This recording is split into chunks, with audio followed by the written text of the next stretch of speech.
नमस्कार, मैं रवीश कुमार। हमारे देश में खेती की जानकारी को बहुत बदनाम किया गया है। दूरदर्शन ने जब कृषि दर्शन शुरू किया तो लोगों ने सुनने से पहले उसकी आलोचना की और हम शहरी लोग अपनी जानकारी का दंभ भरने के लिए कृषि दर्शन की एक न एक बार आलोचना जरूर करते हैं। इसीलिए हमने सोचा कि क्या खेती की कहानी किसी दिलचस्प जगह से या तरीके से बताई जा सकती है। लिहाजा मैं इन गुंबदों के बीच हूँ जो किसी 5 स्टार होटल की छत नहीं है, बल्कि गांव में बना एक ऐसा मकान है जो पूरी तरह से प्राकृतिक तरीके से बना है, कम खर्च में बना है। और इसे बनाने वाला एक ऐसा शख्स है जिसने 27 साल की उम्र में किसान बनने का फैसला किया और जैविक खेती को अपनाया। आज वो जैविक खेती की मिसाल है। इन्हीं के जरिए हम ऑर्गेनिक फार्मिंग और सब्सिडी के मसले पर बहस करेंगे। मेरा गांव मेरा बजट।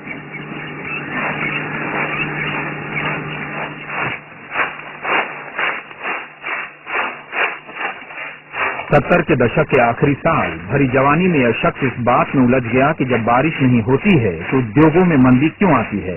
सवाल मुश्किल नहीं था, लेकिन जवाब पाने के लिए सिटी बैंक के उपाध्यक्ष की नौकरी छोड़ दी। तब सारे दोस्तों ने इस ठीक ठाक शख्स को पागल कहा था।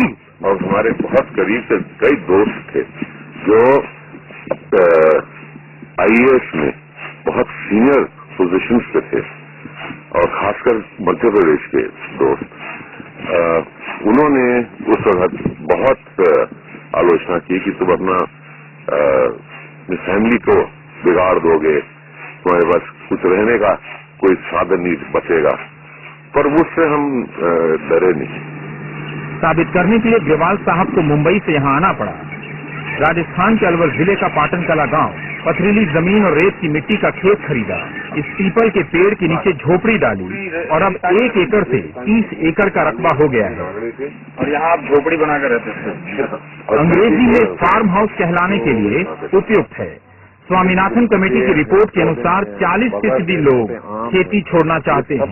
ग्रेवाल साहब नौकरी छोड़ किसान बन गए। नहीं, खास कारण तो यही था ना कि अगर मैं यहाँ पे इसका करके सक्सेस बता सकता, बताना चाहते थे आप लोगों को। हाँ, दिखाना चाहता था लोगों को। और अगर ऐसी जमीन पे हो सकती है तो आम जो जमीनें हैं वो तो इससे बहुत ज्यादा उपजाऊ हैं, वहाँ तो होगी ही होगी। और इतनी भूमिका इसलिए बांधी क्योंकि अजीत ग्रेवाल की कहानी जैविक खेती की कामयाबी की कहानी है। 10 साल तक रासायनिक खेती के बाद फैसला किया कि जैविक खेती करेंगे। इसके लिए पूरा फार्म बदल दिया गया। सैकड़ों नीम के पेड़ लगाए गए, गायें पाली गई। एक गाय के गोबर और मूत्र से बने खाद से आप 4 से 5 एकड़ खेत में खाद डाल सकते हैं। अब तो अग्निहोत्र का भी इस्तेमाल कीटनाशकों को खत्म करने के लिए होने लगा है। कई किसानों ने हवन की परंपरा को जीवित किया है। मैं यहाँ इस पर ज्यादा नहीं बोलना चाहता क्योंकि इससे अवैज्ञानिक होने के आरोप का खतरा है। दिखा इसलिए रहा हूँ क्योंकि कुछ किसान अग्निहोत्र करने लगे हैं। जैविक खेती का मतलब सिर्फ गोबर नहीं होता। ये है जी सर गेंदे का फूल। इसको हम पानी में घोलते हैं। 1 हफ्ते या 10 दिन में इसका जब ये रस पूरा गल जाता है और उसको सुबह हम हर रोज उल्टा सिल्टा हिलाते हैं। हिलाने के बाद जब ये तैयार हो जाता है इसका घोल, उस घोल को हम किसी पौधे पे कीटनाशक रोकथाम करने के लिए यूज करते हैं। 30 एकड़ के फार्म में 38 किस्म के अनाज और फलों का उत्पादन होता है। 60-65 हजार पेड़ पौधे हैं। 100% ऑर्गेनिक फार्मिंग करने से हर माल बिक जाता है, बल्कि आम गेहूं 7.5 रुपए किलो बिकता है। तो अजीत ग्रेवाल अपना ऑर्गेनिक गिफ्ट 30 रुपए किलो बेच देते हैं। दिल्ली के आसपास में ख्याल से चंडीगढ़ में भी काफी इसका वो हो गया है, जानकारी हो गई है। और ये अक्सर जो है जो यंग मदर्स हैं अपने जो छोटे बच्चों को समझ गई हैं कि हम इनको धीरे धीरे जहर खिला रहे हैं, उनसे ये डिमांड आ रही है। और उससे ही ये जो मूवमेंट है ऑर्गेनिक का तेजी से बढ़ रहा है।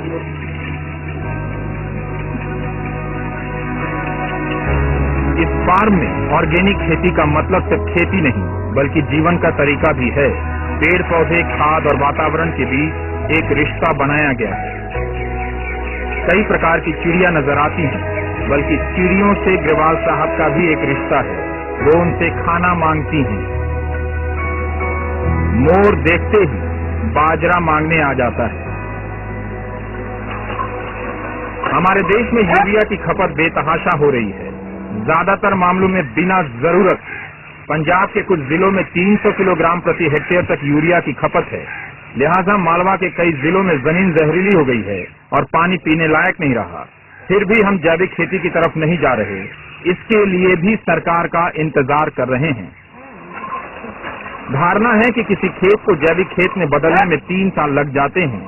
किसान 3 साल तक जैविक होने का इंतजार नहीं कर सकता, इससे उत्पादन कम हो जाएगा और उस पर बोझ बढ़ेगा।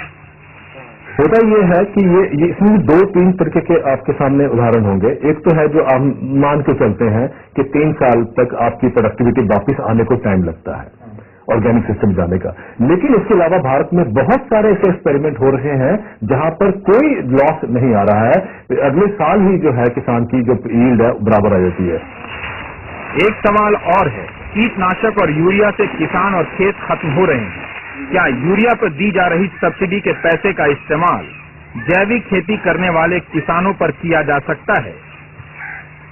मेरा कहना है कि अगर हम एक ऑर्गेनिक बैंक खड़ा कर दें, नाबार्ड के पास पैसा है कि जो सिर्फ ऑर्गेनिक सिस्टम्स को एनकरेज करने के लिए आपको क्रेडिट दे, तो उससे किसान को बहुत बड़ी सपोर्ट और राहत मिलेगी।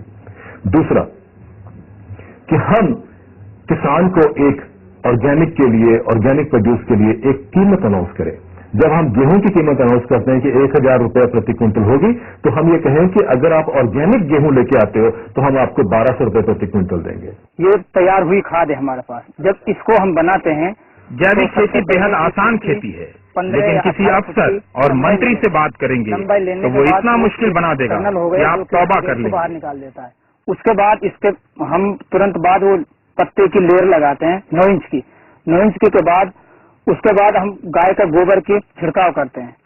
उसी तरह से दूसरा जो हमारे पास सूखी पत्ती वगैरह या कुछ और अगली है, वो 9 इंच की वो लेयर लगाते हैं, फिर गोबर का छिड़काव करते हैं। बन जाता है ये 2 महीने में ये खाद रेडी हो जाती है।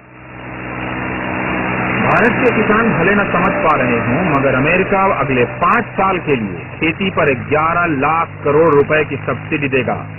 इसका बड़ा हिस्सा जैविक खेती पर खर्च होगा।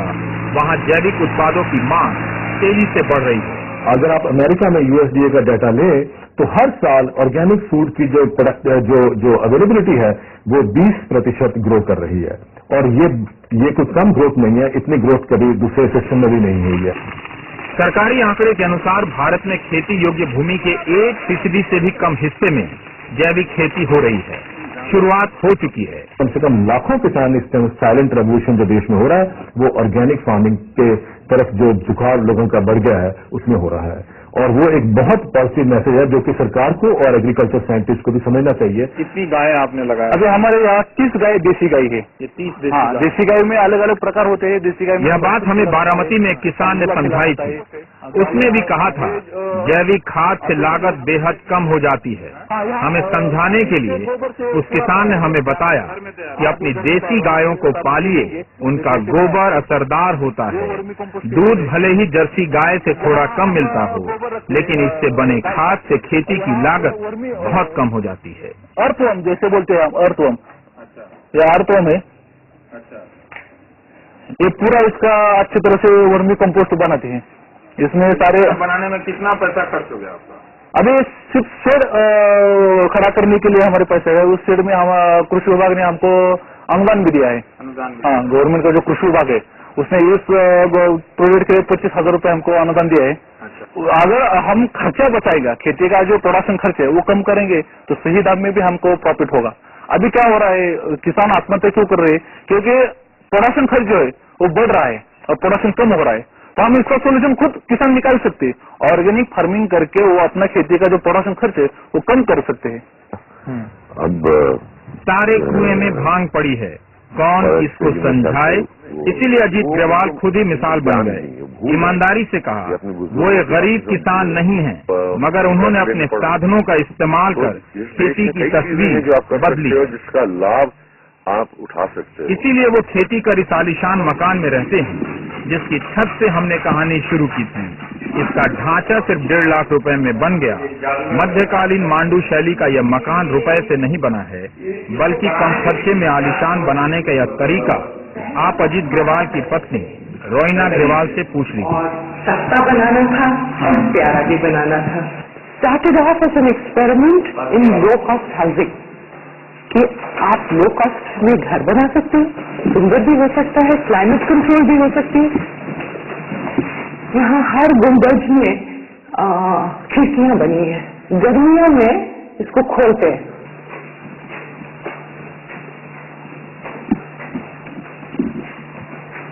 यहाँ देखिए, आपको पता चलता है कि ये बना कैसे।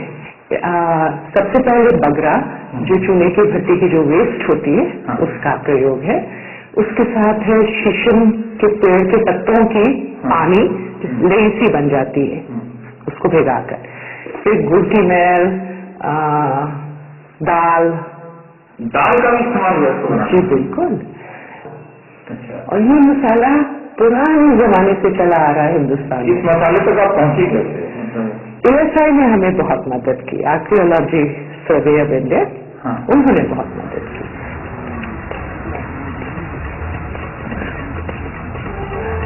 अब चलते हैं पंजाब, जहां 250 किसान 850 एकड़ जमीन पर एक साल में खेती से $6 लाख कमा रहे हैं। ब्रेक के बाद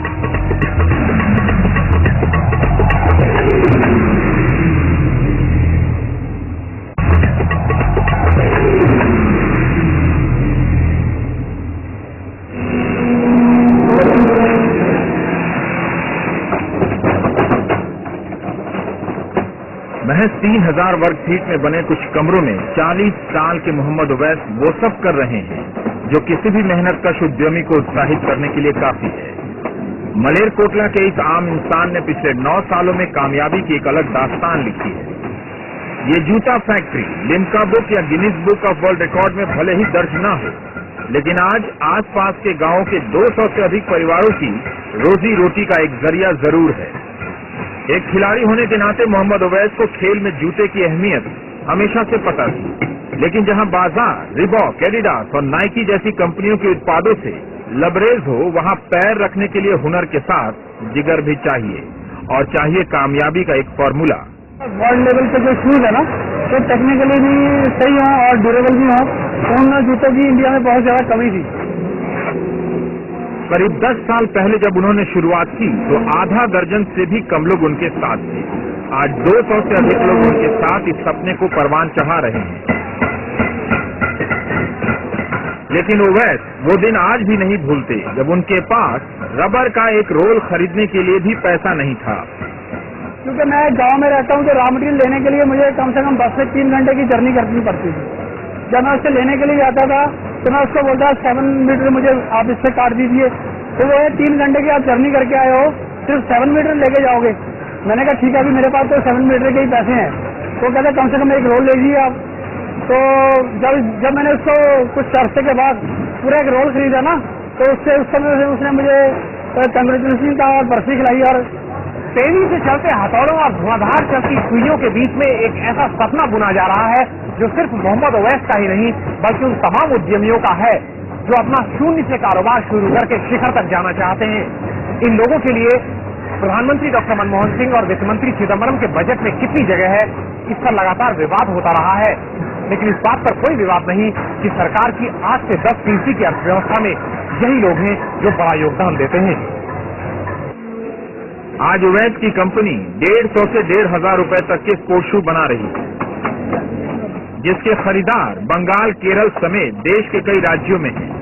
कभी हर रोज 10 जोड़ी जूते बनाने वाली उनकी फर्म स्टार इम्पैक्ट आज सालाना 5 करोड़ के कारोबार वाली कंपनी बन चुकी है। और सबसे बड़ी बात यह है कि उन्होंने अभी तक किसी विज्ञापन कंपनी का सहारा नहीं लिया। हमारे पास सारा ही मटेरियल जो है इन हाउस है। लेदर हम इन हाउस बनाते हैं, हमारा टूल रूम खुद का है, डाइज हमारी खुद की है, बनती है अभी इस समय। और खासतौर पर जो मेरे वर्कर हैं वो बहुत एफिशिएंट है। भले एक मैं समझता हूँ एक हमारा वर्कर 2 आदमी के बराबर काम करता है। गांव के लोग सिर्फ उद्योगों में मजदूर नहीं बनते, मालिक भी बन सकते हैं, बल्कि कुछ किसान तो ऐसे भी हैं जो खेती को ही उद्योग में बदल रहे हैं। उवैस की फैक्ट्री से आगे बढ़िए और मिलिए भूपेंद्र सिंह भिंसा से। संगरूर के अमरगढ़ गांव में अपने बड़े भाई अवतार सिंह के साथ मिलकर भूपेंद्र सिंह भी अजीत ग्रेवाल की तरह ऑर्गेनिक फार्मिंग करना चाहते थे, लेकिन बहुत सारे किसानों में जैविक खेती की कामयाबी को लेकर भरोसा जगाना आसान नहीं था। फिर इन दोनों भाइयों ने शुरू किया नया प्रयोग फूलों की खेती में। भूपिंदर सिंह के बड़े भाई अवतार सिंह ने पहल की और पंजाब कृषि विश्वविद्यालय में नौकरी छोड़कर इन खेतों में लौट आए। 3.5 एकड़ जमीन से शुरू हुई यह क्रांति संगरूर के हर गांव में फैल गई है।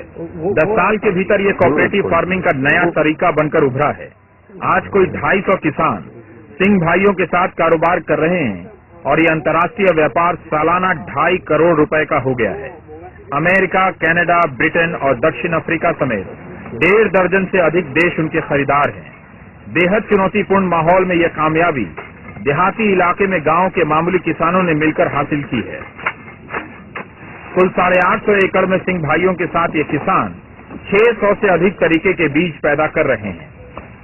पहले उधर क्वारंटाइन से सर्टिफिकेट लेना पड़ता है, फिर बाहर जाता है, जब को इम्पोर्ट करते हैं हर कंट्री का अपना क्वारंटाइन डिपार्टमेंट है, उसका स्पेशल ध्यान रखना पड़ता है कि अगर सारी की सारी कंसाइनमेंट रिजेक्ट हो जाती है। अगर कोई क्रॉप सीड भी बीच में कणक जीरी का भी चला गया ना, जेने का भी मतलब पैडी का भी सीड एक भी चला गया, पूरी की पूरी कंसाइनमेंट रिजेक्ट हो जाती है। मलेरकोटला के ही रंजीत सिंह सिद्धू पिछले 28 सालों से मुर्गी पालन को नई ऊंचाइयों पर पहुंचा रहे हैं। 1980 में महज 500 मुर्गियों के साथ कारोबार शुरू करने वाले सिद्धू का पोल्ट्री फार्म आज तकरीबन 20 एकड़ जमीन पर फैला है। उनके साथ 3 लाख से अधिक मुर्गियां हैं। कोई 9 करोड़ अंडों के सालाना उत्पादन के साथ वो यकीनन उत्तर भारत के सबसे बड़े अंडा व्यापारी हैं। देश के वित्त मंत्रियों और प्रधानमंत्रियों को सरकार चलाते वक्त और बजट लिखते वक्त शायद छोटे किसानों का उतना ख्याल नहीं रहता जितना उन किसानों को खुद अपना ख्याल करना पड़ता है। रंजीत सिंह सिद्धू का फार्म आज 22 एकड़ से ज्यादा जमीन पर फैला है, लेकिन इससे भी बड़ी फख्र की बात उनके लिए ये है कि न केवल अपने मलेरकोटला के छोटे से गांव में बल्कि पूरे पंजाब और हिंदुस्तान के भीतर मुख्तलिफ जगहों में उन्होंने कई लोगों को रोजगार दिया है। अपनी अगली पीढ़ी को कामयाबी के गुर सिखा रहे सिद्धू के लिए नए नए प्रयोग करना सफलता की चाबी है। पहले उन्होंने अपनी मुर्गियों के लिए बड़ी बड़ी कंपनियों के फॉर्मूले के बजाय अपने तरीके से दाना तैयार किया। इसके बाद पिछले कुछ सालों में उन्होंने मुर्गियों को पानी पिलाने और दाना डालने के स्वचालित तरीके अपनाकर पैसे बचाए हैं, बल्कि मुर्गियों की बीमारी और दाने की फिजूल खर्ची से भी वो बच गए हैं। एक तो फीडिंग का सिस्टम मैंने सेमी ऑटोमेटिक किया है। ये जो फीड ट्रॉलीज दिख रही हैं, ये मैंने खुद डिजाइन कराई हैं, तो उनसे फीडिंग 10 आदमी का काम एक मशीन कर देती है, सेविंग हमारी होगी। और दूसरा, कम टाइम में फीड पड़ जाती है, जानवर खुश रहते हैं। नहीं तो एक लाइन में फीड पड़ रही है, बाकी जानवर तंग होते हैं, खुराक खाने के लिए जोर लगाते हैं, तो उसका काफी फायदा है।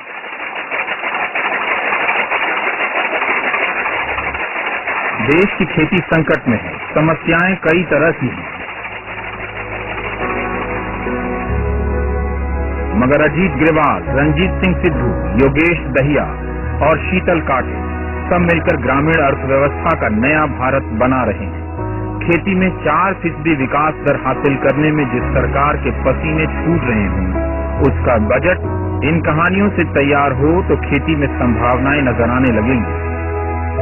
सूरज डूबता है उगने के लिए। यह कार्यक्रम कैसा लगा? 5638 पर SMS कीजिएगा। नमस्कार।